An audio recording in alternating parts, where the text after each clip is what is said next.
So this vote actually surprised me quite a lot. Crusader Kings 2 won the popular poll. A couple of you reached out to me and said, look, I'm not too interested in CK2, I might skip over the series, or I haven't read the books, or I haven't watched the show. I know that was also a big complaint with the last series as well, so my idea for this one is we play somewhere completely out of the way, not related to the shows, not related to the books, somewhere that's actually quite unexplored, sort of shrouded in mystery, where magic still very much exists. We're going to play in a very far east of the map, in an area called Asshai, and I'll talk more about that in a minute. So hopefully for those of you who aren't a big fan of Game of Thrones, this series will hopefully still be fun for you. You don't need to know anything about the show, anything about the books, because even this stuff isn't really touched in either of those. So this is all sort of partly speculated by the mod developers. They've taken some liberties with it. Partially it's expanded like expanded universe-based things, but we will load in. I've picked a character for us. We're going to be playing a little bit of a backstory that I've given him as well, and with an ultimate goal for the series. Let me just get us loaded in, because I don't want to ruin it too much. So in the books, in the show, a lot, almost, I would say, probably like 80-90% of what you're going to see takes place in Westeros, which is this big continent here. Of course, the north with the Starks, beyond the wall with the White Walkers, then the Iron Throne, down here in King's Landing. That is normally where everything takes place, but we are not going to be worrying about that at all. We're going to be heading all the way over to the eastern side of the map, where magic still exists, where there's a lot of mystery and a lot of shadow. And magic in this area of the world is very evil. It's a very dark thing, you know, it's something for, you know, necromancers and warlocks, that type of thing. We're going to be playing in the province of Asshai. So Asshai is considered, it's referred to as the Shadow. There are these lands of shadow, and Asshai is sometimes called Asshai by the Shadow, funnily enough. The kingdom, there it says, the default de jure kingdom there, the Shadow. There is a lot of events and goals surrounding this area of the world. There is, like I say, quite strong magic here as well. One of the only places in the Game of Thrones world, really, where magic is still at its strengths. The actual city itself is a big trader city, mainly because it's sort of this point between the known world and the very far world, and the sort of joining point between lots of, you know, big empires like UT and obviously Asshai itself, the trading empires of Marine, Yunkai, Astapor, the slave nations, I should say, and Karth as well. So it's a very, very big city. Some of the characters mentioned it in the books and the show, but it's very rarely touched on. Now, the other important area I wanted to talk about before we actually dive in here is the island of Leng. So, in the lore, the island of Leng is, the word Leng, in fact, George R.R. Martin based Leng from some H.P. Lovecraft stuff, from some Cthulhu mythos stuff. So, it's heavily sort of based on that and inspired by that. Beneath Leng is a huge labyrinth, sort of like, you know, your classic mythological labyrinths, I guess. But living in these labyrinths is supposedly the old gods of Leng, the Dark Ones, I think they're called. So, in the Game of Thrones world, they've actually added some events that allow you to interact with this labyrinth and eventually even unleash the old gods on the world. They release a scourge.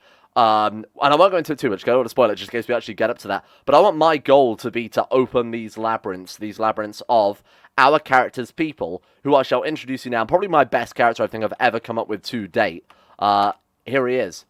My boy, Shadow Chancellor Drod Spoff. Welcome. He is an Asshai man, a descendant of migrants, of traders from Leng, because Leng is a very isolated place. They're very inwards looking, they're scared of outsiders, and part of that is inspired by their worship of the Old Ones there. The native Lenghi worship the Old Ones, who they believed inhabit the labyrinths beneath the strange ruins on the island.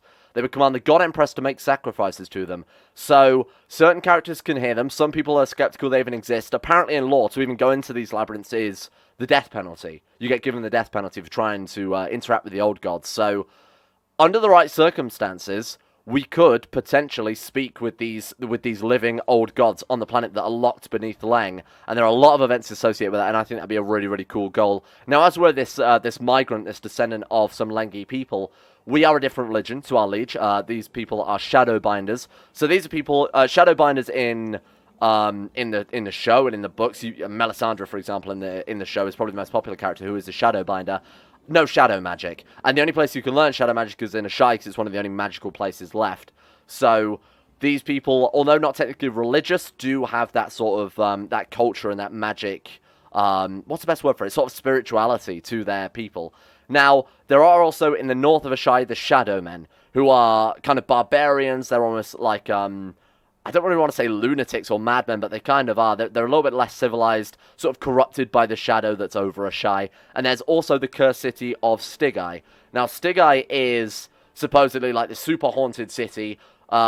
People think that other people live there. The people from Shai think that there are inhabitants in Stygai, but it's supposedly, like, completely cursed. People are forbidden from going to Stygai. Now, in the game, it's a ruin, which means you can colonize it if you've got the money for it. We do have the option there. In fact, we could immediately start colonizing Stygai, but I feel like I won't do that just in case it might ruin the campaign a little bit, you know?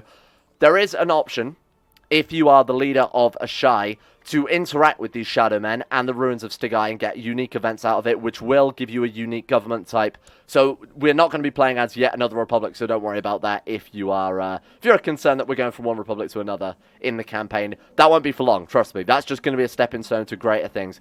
Like I said, ultimate goal, play as this immigrant, return to our homelands, unleash the old gods. What could be better than that? So let's actually get on with the game now. I feel like I've set the campaign up pretty well. Shadow Chancellor Drod Spoff. Incredible name for an incredible man. Now, this is a randomly generated character for the most part.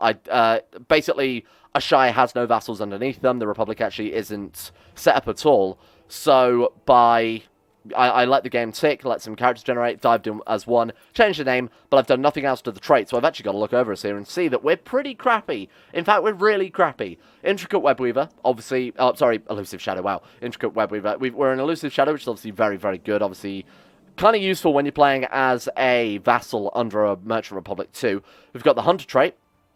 Honestly, probably about the only other good trait he's got here besides Zealous. Deceptive to some extent, or Deceitful, I should say. Deceitful, to some extent, is pretty good as well, mainly because of the Intrigue boost. But the Diplomacy at this point, I'm not a big fan of it, especially as other people's opinion of you when playing as a Republic affect, obviously, how expensive trade posts are. So we might either want, we want either High Diplomacy or High Stewardship. Intrigue, not really one of my go-to educations there. Slothful, ugh. Arbitrary as well. Oh, God, we are a terrible character. Drod Spoff, you've really knocked out of the park on this one, pal. Right. First things first, then. I think we go for the business, folks, and I think we start building ourselves up immediately.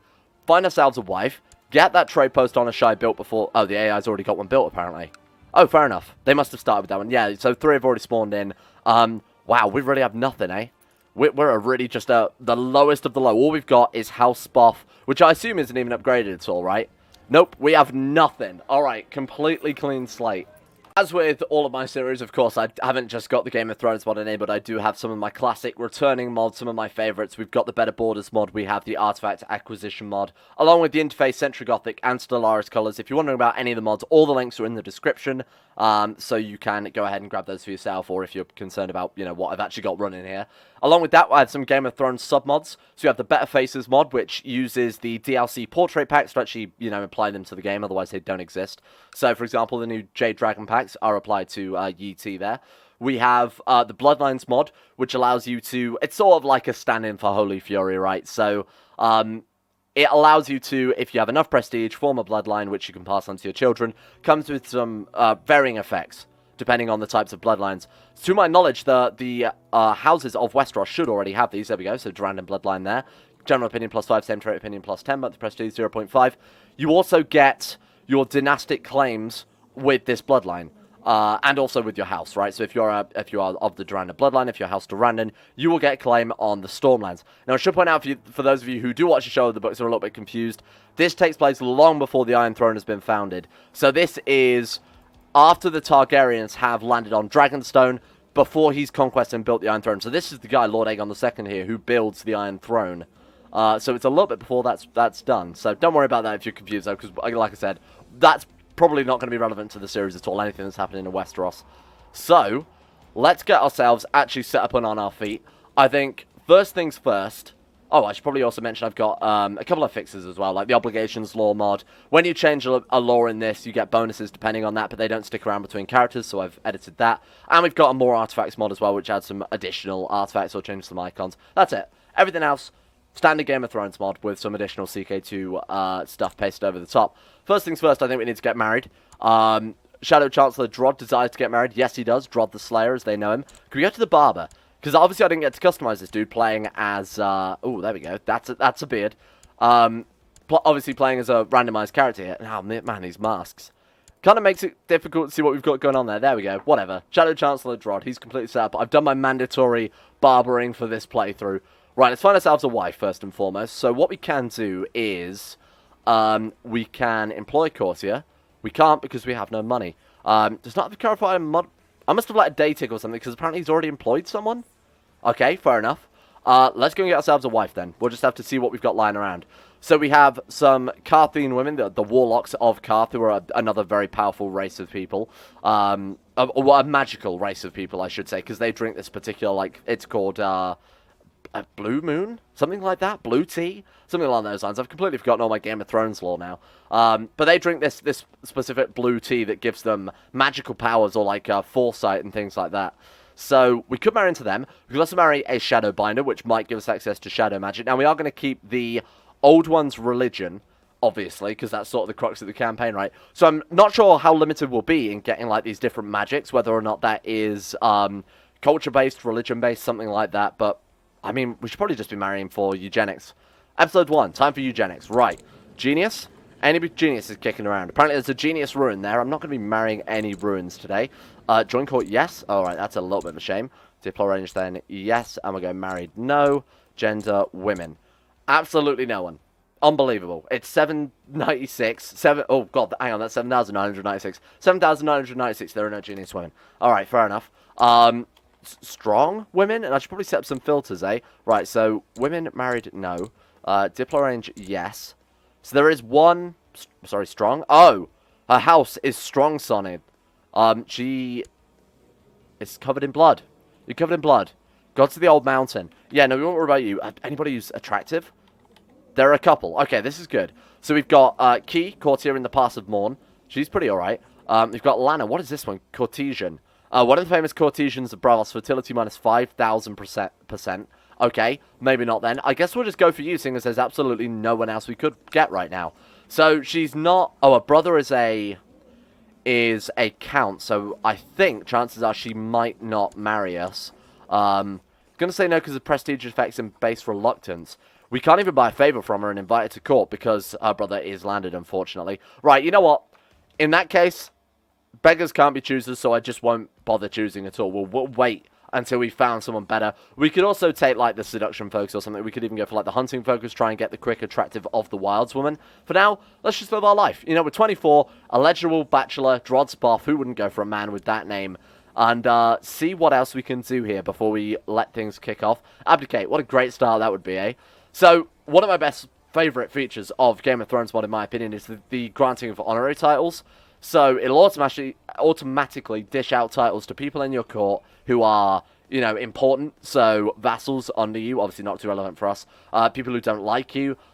Generally, people best suited to the job, that type of thing, at the click of a button. I love it. It means we never have to look at this unless it's really important for, like, designated regent, court physician, or commanders. Everything else will be sorted for us. Not a big deal.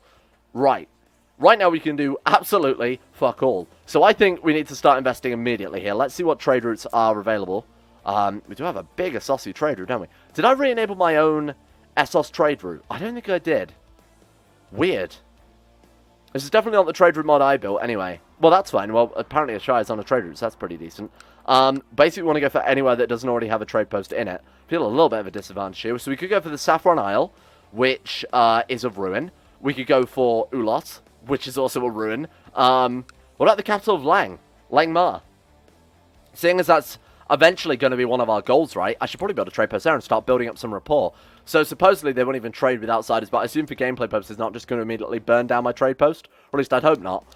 We could also put down another one somewhere else. What about in a part of Asshai? So we could always grab, whatever that says. Tegi? Sure, we'll try and grab Tegi as well. Now those belong to the Shadow Men, who are not big fans of us. Religious differences minus 10. Oh, sweet. So we're not even counted as an infidel, which counts as religious differences because it's Far Eastern gods. And I suppose to some extent the Shadow and the Shadow isn't really a religion type. So I guess they're not too bothered if we worship some old, you know, gods living in a labyrinth. They probably think we're some sort of lunatic. Right, getting the council set up should have been my first port of call. Oh dear. Man, I forgot it was like playing as a tiny, unlanded Shadow Chancellor here, or obviously a vassal under a Duke Merchant Republic. Man, this is going to be a hard start, eh? We've also got some societies we can join. What have we got? We've got the Alchemist Guild, which is pretty decent. Allows you to use... So apparently the rare elixir is how you get immortality in this. I know some of you are already thinking, Jesus Christ, please don't even think about doing that. Might be interesting. I've never actually had that event fire. We've got... Wisdom gives us the ability to study different knowledge stores, which I think in turn increase our stats.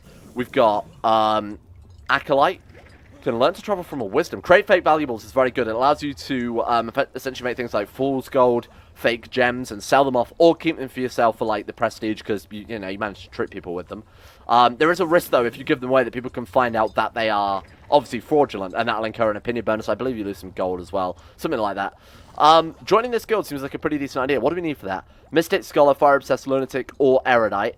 Okay, so that's fairly easy to do. We also need to have a domain size of 1. So actually, maybe even colonizing Stygi as our first lunatic thing to do might not be a bad idea. Oh man, that seems so crazy though. I feel like there's a lot of... to my knowledge, there's also events associated with colonizing Stygi. Like, it's a lot harder than, you know, just taking any other type of room because it's cursed. So that might be a good idea. Although we could make it our capital, which would be pretty interesting, I think. Ah, man. I kind of like this idea. Like, grab Stygi before anybody else can. So we need 400 gold for it. Alright, fine. We'll make that a goal then. We'll try and build up enough capital to colonize Stygi. Launch this big effort to do something no other Shadowbinder will dare to do. Probably because we are a worshipper of these creepy Cthulhu gods, eh? That seems like something we do. Man, it would make sense if we were a lunatic at this point, right? And joining the Alchemist actually isn't that difficult if you only need, like, Scholar or Mystic. You get both of those from the Scholarship Focus, along with Lunatic as well. It all seems to be coming together. Now, the other one is this Cult of Starry Wisdom. I've never joined this society before. What do we need? We need to have either cynical, hedonist, cannibal, torturer, ruthless, cruel, possessed, or lunatic. I feel like cynical is the odd one out on that list. It's like, oh, how are you guys doing? I'm the new recruit to the Cult of Starry Wisdom. I just don't really believe in God. I'm a little skeptical that he's there. Who are you? Oh, I'm a cannibal. What about you? Oh, I'm a complete lunatic. Seems a bit odd to me. By which I mean, it sounds perfect. Let's join it. What do we need? We must not have... we must not have kind. We must not have honourable. And we must not have just. That's absolutely fine. We can manage that. One of these... Wait, one of these must be true. All of the following must not be true. That's fine then. We're good. Yeah, okay. So we've achieved that. So all we need then is the cynical, hedonist, cannibal, torturer, ruthless, cool, possessed, or lunatic. Scholarship focus seems like a really good idea for joining either of these societies. Again, I've never joined this one, so I'm kind of interested to see what it is. Cult of Starry Wisdom, a secret society devoted to the study of dark sorcery and the veneration of the Black Stone. So the Black Stone is supposedly what the original Emperor of the Yi Ti, the Bloodstone Emperor, worshipped. Where apparently this big bloodstone fell in his empire, or in his capital, or whatever, and they worshipped that and built this empire around it. So that seems like it's more for those guys, but members of this believe in the power of destruction will attempt to use dark magic to sate their thirst and greed and thirst for death. The deck of the world in the Five Forts, they hope to join the forces of Nyarlathotep in the fight against other gods. Alright, I'm in. This sounds incredible. Hacker voice. Sorry, where was that then? Somewhere around the Bone Mountains. So these are the Bone Mountains. I have no idea what they're talking about. This is all lore, like I said, that's barely even mentioned in the book. So this is something we're going to have to just discover for ourselves. It seems that... Who? My spy master. We could marry her. She's chaste, though. We could marry her to ensure that we're going to be sticking around a bit more. We need to recruit some people. I feel like that should be one of our first things that we do here, because we're a little bit screwed for our council. So what we're doing then, we're going to employ a new courtier, mark that as special interest, and just do it whenever the hell we get the chance. Be a couple of months yet before we can do that. Okay, this is good. This is interesting. Now, what do we want our spy master to do? Scheme, build spy network, or sabotage province? Scheming, I guess. She also really doesn't like me. I love the idea that we've got... Okay, she died of poor health. Oh, she was our religion. I'm not even going to try and say that name. I feel like it will get me demonetized. Alright, let's not worry about that. Moving on. I love the idea that we've got this giant house, and it's literally just me and this woman that hates me who's in charge of stopping people that want to murder me. Seems like a recipe for disaster. It's kind of a cool sitcom, though, right? You on CBS? Do you want to travel to the feast of our liege? Right, so we should really try and get on this dude's good side. Shadow Chancellor Sumalika of Asshai, of House Adur. Competent steward, trained fighter, ruthless. Oh, dear. Sure, we'll try and become friends with him, I guess. Let's try and work on him a little bit. I was going to try and do the whole... what was it? Whatever it is, sway and antagonize thing from Holy Fury, but guess not. Apparently this mod isn't going to be updated for a while yet, so I figured we'd just, you know, play on the old version rather than waiting another however many months it will take for this to be updated. Trade post has been built by the Spoff family. That's what we want to hear. Our first trade post of the campaign, or not. Wait, and Lenghi. Right, Lenghi. Alright, perfect. Not exactly bringing in a huge amount of gold, but, you know, we can build it up. Merchant Port, Merchant Enclave, Garrison. Man, is that it? There is a mod called Flame Queen's Building Submod that I might go and dig up somewhere. But there are links to it kicking around, and install that one as well to give us access to more trade buildings, that type of thing. I've also made my own submod, which redoes some of the trade of the game. So I might reinstall that for next episode. I didn't realize it was quite as sparse as it is. It's sort of got the base game trading system, which I'm really not a big fan of. But for now, it's not going to be relevant anyway, because it's not like we can afford to build anything. Right, so we've got... Oh my god, that's got a 0.9 garrison. Wait, how has it got a lower garrison size than 0? Is there something affecting that? Maybe it's because it's volcanic activity. There's much volcanic activity to be found in this area. Dragons in this thrive in the heart of the volcano, giving size growth and life expectancy. Oh, that's cool. Apparently the last surviving dragons exist in Asshai, so maybe that's something we could do for ourselves as well. Hatch ourselves a dragon. So we've also got, potentially, Ulos and the Saffron Isles here to also colonize. Again, I think the Cursed City of Stygai should be our capital, right? So what councillor do we want to fill out first? I feel like the first councillor is not a bad idea. So apparently that depends on stewardship. Now, I have played this mod a fair amount, but I haven't played it for quite a while. Not since the actual last series on the channel many months ago. So we're going to hire ourselves a Lord Treasurer. Welcome. Aerith, my good friend. He's pretty decent. Brilliant steward, gardener. You know what? That's fine. 12 stewardship. Could have been much, much worse. Excellent. Welcome to Courtney. He is, of course, an old gods Asshai man as well. Let's put you on the council. Boom. Right. 0 opinion. That's a great start. He can oversee the realm. Proves our domain. A little bit irrelevant. Smugglers enter the domain. A little bit irrelevant. I feel like this isn't at all relevant. Improved defenses. Fort level and again, without any province levy size. Does that affect our capital? Or our castle of Spoff, the House of Spoff? I assume it would. So let's go and do that then. Just increase our own levy size by 2.5%. Great. That'll take us from 50 men to... 60 men. It's not very impressive, I'll be honest with you. No, it's not even that, is it? To 51 men, sorry. Okay, incredible. This is going to be such a slow start. Holy shit. We could ask for a loan. Oh, that's not bad. Oh, it's only 50 gold. I was going to say ask for a loan and then we use it to build ourselves up a little bit. No, but no. We'll save up for Stygai. That should be our first port of call when we've started our trade empire running here. 23 gold. So the business focus can occasionally give us the 100 gold a go, which will help out a lot. The monthly autosaves are going to absolutely kill me here, so I'm going to turn that off quickly. And now we have ourselves a fresh-faced wife by the name of Nin Spoff. Such a fucking stupid name. Now, I thought I was recording. Turns out OBS kind of shit everywhere, so that failed. During the feast, during the whatever with the hell we were doing, I forget what happened, we got kind and gregarious, which is incredibly good. Unfortunately, we didn't lose arbitrary. Apparently, some random wanderer came to our court singing songs. We could have, become cynical of him, or we could have gained the trait kind, so obviously I went for kind, and then we got gregarious as a result, so that's pretty decent. So after our diplomacy a fair amount, seeing as we were struggling quite a lot before. Our new goal, have a son. Obviously, I've thought to myself, any heir is better than a game over, even if it's not a good heir, right? So we can end up with someone completely shit, but that's fine, because you know what? House Spoff will live on, and that's all that's important to me. We can make our wife... She's a good priest. Oh, man, women can't be priests, apparently. Come on, it's the year 8000. Women can be priests. Fine, we'll just make her our Justiciar. What is it? Sorry?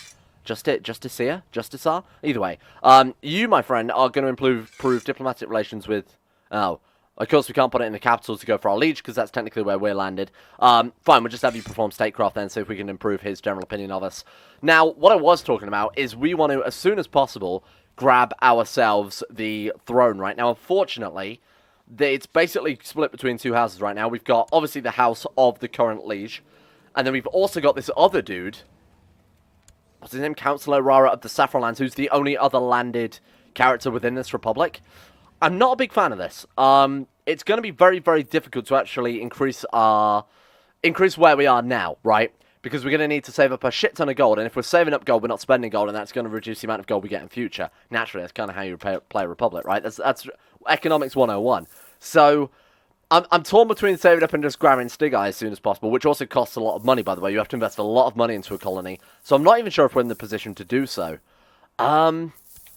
And plus, we've apparently got to keep employing people because we, have no courtiers naturally turning up. Right, employ a new courtier. What do we need now? We need ourselves a general, a physician, or a priest. I'll go for... Why not? Let's go for the Sellsword. Welcome. Hunhel, you are my new chief general. He's actually very good. Battlefield terrain master, organizer, skill commander. Those are some very good traits there. We need court physician. I could just pay for one, I guess. That would save that. I wonder if we could also make him our... I was going to say we could probably also make him our priest if we're lucky, but no. We've got ourselves a... Did I say I don't require his services and then he immediately died? I could have sworn I said yes to that dude. He was also called Lucifer, which was pretty cool. Do you think that's the name his parents gave him, or do you think it was a 14-year-old edgy deed poll decision there? Alright, we'll try that again in a second. Only every 3 years. My god. What a mistake. Bookkeeping is an unappreciated art. This is great. This is the best news I've ever heard. Game 1 stewardship. We're going to be buying Stigai in no time, friends. Right, okay, let's try that again. I want myself a priest. Now, from the opposite perspective, a priest can definitely become a court physician, right? So, unless they count as separate... Oh my god, they count as separate in this one. Really? Oh, wow. Okay. A little bit annoying, but fine. Who do we want to be our regent? I mean, generally whoever's got the highest stewardship. So I guess you, that's fine. Court musician, just literally anyone at this stage. I swear I delegated honorary titles. I absolutely did, but the game has completely ignored me there. Whatever, that's fine. Court tutor, everybody's equally shitty, so you know what, anyone can have that. Man, this is going to be a difficult start. But when we get the ball rolling, we're really going to get it rolling. I don't like playing as kingdoms either. Maybe it's just me, but I think playing as a kingdom, or even a duke to some extent, is kind of a bit boring in CK2, right? It's like you've already got so much going for you. I think if I played as a king, I'd have this campaign over in no time. Oh god, here we go. The first Shadow Men invasion of our land. So this is what I was talking about earlier. These are the barbarians, the raiders. So the Shadow Men are a constant blight on your lands, forever stepping out of line and encroaching into your territory with their raids. The most recent raid was more daring than usual. They ventured deeper into your land and stole crops and materials from peasants, captured many of the women, and even killed some guards. I cannot defend every peasant. We must let it slide, or we spend 20 gold. Oh, that one we lose 25 gold. So why the hell would I not do this? 30. Oh, because there's a chance they return. Right, there's a chance we could fortify. 33% chance they return and are halted. 33% chance they return and break through, or 33% chance the raiders do not return. So 2 of those are obviously very good. Fuck it, let's roll the dice. 2 out of 3 ain't bad. I assume... Oh, shit. It's been a while since the Shadow Men have dared to raid deeper to your lands, but emboldened by their recent victory, they once again attack. This time they are met by the superior defensive you had constructed, but they managed to find a weak point. Oh my god. Once again, they steal and murder their way through your land. What a waste. And we lost another 10 gold in the progress. Great. This is incredible. What an incredible... Spoff, you're a loser, Spoff. Honestly, you're a massive fella. You should have stayed in Leng. Honestly, I don't know why we ever left. This is terrible. Your parents were right. Ignore that. Your parents were right. You should have never left home. You don't know what you're doing. Apparently, we're going to be a gardener, though, in the Shadowlands of Asshai, where apparently even trees can't live. You know, all the vegetation dies. It's apparently made of all sort of like this black, oily stone. Like all the buildings are. And it's a huge city with a very, very small population. So it's kind of this big, desolate, empty place. Fuck it. Let's make a hedge maze. Why not? That's a good use for our gold. In between, you know, trying to release the old gods and conquering the cursed city of Stigai, we're going to plant ourselves a nice rose bush. Time to stretch those green fingers. Oh, Spoff. Drod Spoff, everybody. Round of applause. You're bent over your map, struggling to stay focused to keep your eyes open, when your wife, Nin Spoff, enters. She crosses the room and inspects the maps over your shoulder. Perhaps a fresh pair of eyes might prove helpful, dear husband. Perhaps you are right, Nin Spoff. You have to say their last name whenever it's relevant, okay? Your wife has received an education in intrigue like yourself, so she quickly grasps the nuances of the problem as you explain it. The 2 of you set to work, discussing and comparing spies. Nin is the most competent schemer. Within the hour, you have laid the groundwork for a promising solution. You finish your work with the help of Nin. Oh shit, look at that. We get efficient spy network. Arrest chance plus 15%, plot power increase plus 15%, discovery chance minus 15%. Oh. That doesn't seem good. Maybe it's because we put our spies to work, so obviously they're not busy in the capital uncovering plots. You know what, that's fine. Or... let's retire to the bedchamber, my dear. You leave your work for now and spend some quality time with Nin. We fall in love with Nin. You know what? Nin, I didn't realise we had so much in common, Nin Spoff, my good wife. And now we have a lover. Hopefully, that'll result in a son. Fingers crossed.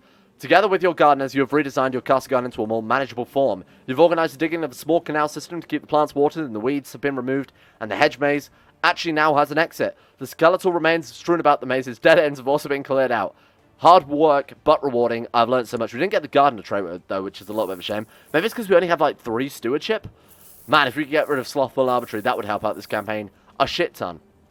Well, they're a bit on the nose with that, aren't they? A holy man came to court today to talk about matters of faith, but it soon became clear he held rather unorthodox views. Being a zealous defender of the faith at all times, I believe I did the right thing when I gave the order to imprison a blasphemous heretic for Yog-Sothoth. That's not what you really want to hear, is it? For the glorious sleeping god Cthulhu. Feel sorry for any priests coming to our court in that case. We both want children, Nin and I, but we haven't been blessed with any yet. What are we doing wrong? Ask for Azathoth's help with our childless marriage. Azathoth. Or we meet with Nin every night. Gain the trait stressed, but there's a chance she gains fertility. Or, wait, that sounds terrible. Oh, it's a higher chance of... Wait, no. So it's 20% and 10% on that one. 30% and 20% on that one. So it's a 10% chance we lose 2/5, I should say, of our health. And we gain the trait stressed. You know what? When your marriage is failing, there is a little blue pill. Or you can get in touch with the Elder Gods, such as Azathoth. Brilliant. I love that so much. Azathoth, please. My wife. We're not having a child. Bless us. Is this not one of the Cthulhu mythos stories where they worship an old god and then they have like this creepy... Is that not how the Star Vampire was born? I'm pretty sure that was the story. My wife is pregnant. Apparently Azathoth came down and impregnated my wife. Came down and came up. Wow, that's pretty great. Let's wait and see. Before we wrap things up for today, let's wait and see what the firstborn of Spoff? This fucking name. House Spoff, which is apparently quite difficult to say. Here she is. Blessa Spoff. That's a terrible name. We're going to call you, Perk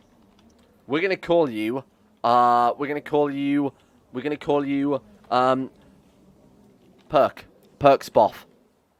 Welcome to the world, Perk Spoff. Daughter, potentially, not to be confirmed, but daughter potentially of the Elder God Azathoth himself. You'll be trained in Thrift, and I'm also going to assign you a Guardian, and then I'm also going to cry, because I've just realised we're playing a freaking Merchant Republic, and we got a daughter. Oh, Christ. What have I done? Azathoth, what have you done, more to the point, besides my wife? You've cursed me. Unbelievable. We're going to wrap this one up here for today. Thank you all for watching. I hope you like my idea of unleashing the old gods on a world that isn't obviously regular CK2, bringing chaos and destruction to you all as a Christmas miracle. Speaking of which, I actually think the... Oh, God, it is. I can't escape from it. Just in case you guys wanted to... you guys can suffer with me in this one. I hate it.